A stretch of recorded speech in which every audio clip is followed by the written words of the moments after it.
So you've done your customer research, you've got your product all lined up, you've been selling it, you have some sales data to go on, so you understand your customers' pain points, you understand their problems, you understand their questions and their hesitations when it comes to purchasing a product or a service like yours. And you've created all of the assets for an advertising campaign. You have this beautiful ad, you have amazing, compelling copy, you've got a wonderful landing page that will get people excited and will help them convert and become your lead or customer.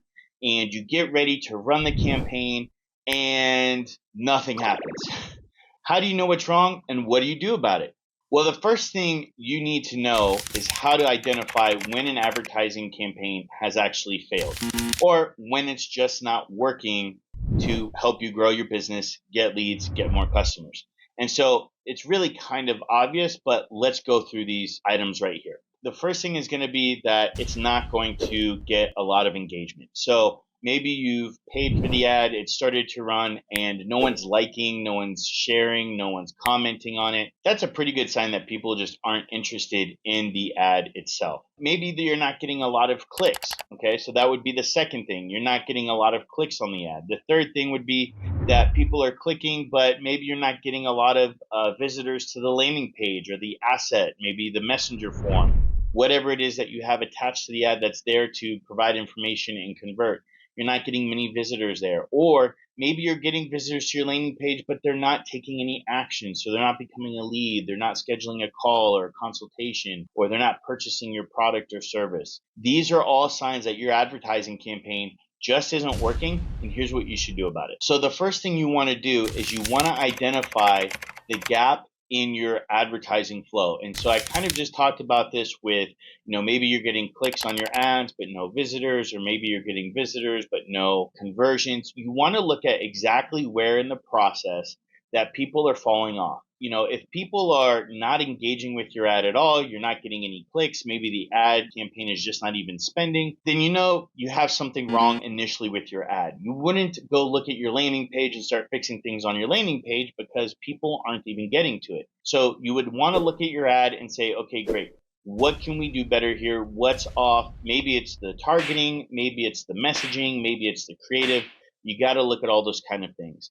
If you're getting clicks on your ad and you're getting website visitors, let's say, on your landing page, but no one's taking action, then you would go ahead and you would take a look at the landing page and you say, great, what are people seeing on here that's not resonating with them? Why isn't this getting them excited about becoming our customer or becoming a lead and getting more information about our products and services? And so you want to look at the different components of however your advertising funnel, however your advertising campaign is set up, and you want to identify the gap where people are falling off. And you're going to do this by looking at the platform data on which you're advertising.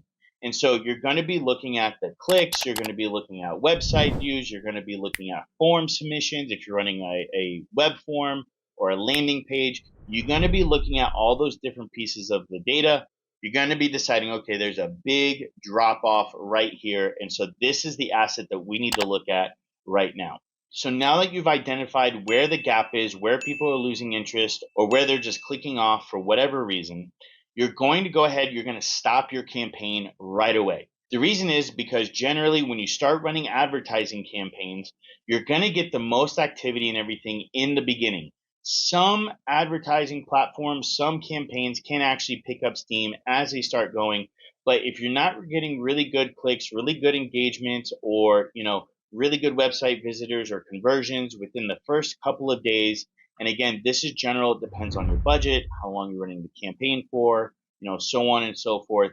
But if you're not pretty quickly starting to see that activity happen and pick up, then you need to shut that campaign off because you're just kind of spending money on an ad campaign that's not really working for you. Ads are one of those things where they either work or they don't. It's pretty black and white. The gray area comes in as to which aspect of the ad or advertising campaign is not working. And so what you want to do is you want to shut off the ad campaign and you want to go ahead and start testing different elements of the asset of where the gap is. So let's say that you're just not getting any money spent, you're not getting any engagement on your ad itself.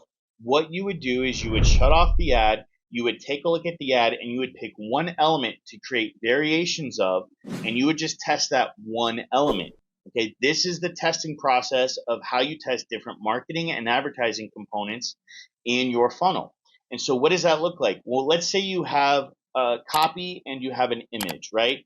Let's say the first thing is, well, hey, if we're not spending any money and we're not getting any engagement, maybe the copy is just off, right? So you would go in and you would make maybe 3 to 5, maybe 10 different variations, depending on your budget and how quickly you want to test, of just the copy. You would change the copy to something that you think is better, maybe more direct, maybe more entertaining, or maybe just more captivating.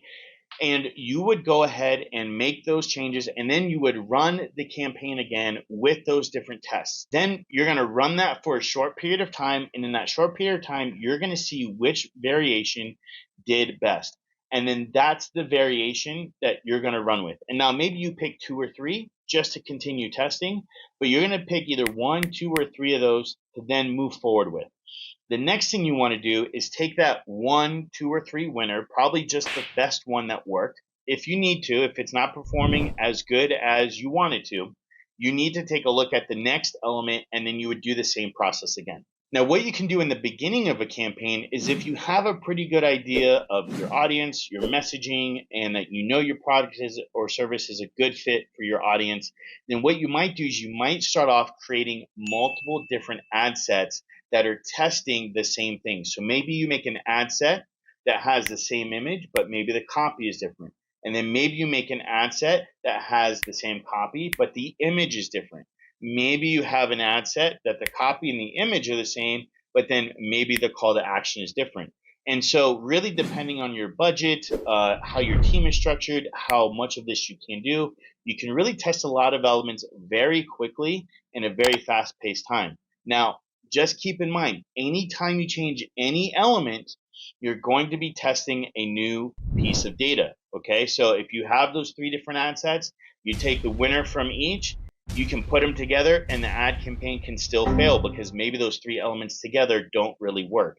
And so then you kind of have to go back to the drawing board and kind of figure out what is working or what isn't working for you. But generally, if you go through this process and you have a really good idea of who your customer is, your product, your customer journey, and you understand what it is that is going to get your customer to engage and want to take advantage of your product and service, this is going to help you find a winning ad combination. Now, keep in mind, to this process, it sounds like, well, I could be spending a lot of money running a lot of campaigns and not having a lot of success. Yes. However, the way advertising works is you're going to have a bunch of losers, and then you're going to have one winner. However, that one winning campaign is where you would then go all in, and you would double, triple, quadruple down as much as you can on that one winner. And then you would make your losses back financially, resource-wise, on all the losers, and more so on that one winner. I'm glad you're enjoying the video. If you need help with hiring, training, or managing your VAs, make sure you click the link in the description below to check out our free VA hiring workshop.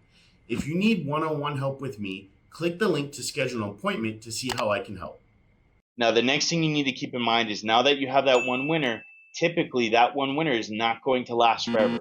Sometimes this happens, but you need to have a backup plan in place. You need to have a testing strategy in place to make sure that you can go ahead and continue to find new winners in the future. One thing that we like to do in the agency, and I like to do with my clients when we're setting up ad campaigns, is once we find a winner, we will then start immediately testing 3 to 5 different variations of that winner. At the same time, we're running that one winner, and we'll see other variations that are working. And we might even just keep those ads on a rotation. And so we might run one for a week or for a month, and then turn it off, and then run the next one, and then so on and so forth.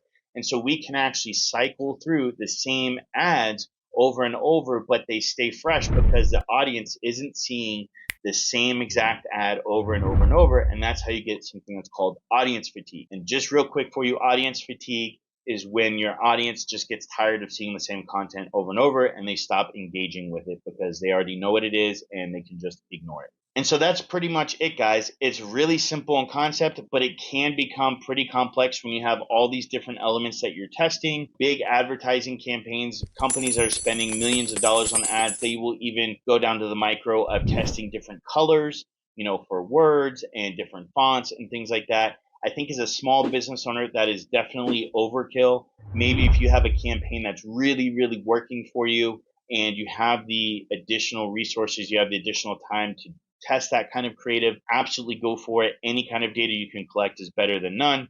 But for most small businesses, especially when you're doing 6 figures or low 7 figures and you're trying to scale, it really is just all about making sure that your messaging is a really good fit for your audience, your targeting is in place, and you're advertising a product or service that people actually care about, actually want, and actually solves a problem for them. And so if you go through this process and then you just continue to make sure this process continues to happen, you'll eventually find in the beginning that you get one winner, and now you can take that and you can just build off of that one winner, and you should get your next winners sooner and sooner, and you should eventually get to a point where you just have consistent winners because you have a really strong idea of what is working with your audience, and your ad account has collected data and says, okay, we know these kind of people react to this kind of content, and it can do a very good job of pairing up your content with your audience that you're trying to target and getting them to do the level of engagement that you want them to do, which is either fill out a landing page, click on the ad, go sign up for a newsletter, whatever it is. And so that's how you're going to find a winning ad campaign, what you're going to do when you have an ad campaign that's not working. And this is how you're going to make sure that you do both of those things so that your business can grow into the future. Hey guys, that's the end of the video. Thanks for tuning in. If you got some value out of that, make sure you go ahead and let me know by leaving a like. I'd love to hear your thoughts, questions, and comments down in the comments section. And of course, make sure you hit that subscribe button if you want to see more videos. We release 3 videos a week, one on sales, one on marketing, and one on VAs. And of course, if you want to check out some of our services or products, check out the links in the description, as well as you can find information on one-on-one coaching and consulting with me, where we can dive into the specific strategies and solutions that you need in order to take your business from 6 figures to 7 figures or low 7 figures to more 7 figures.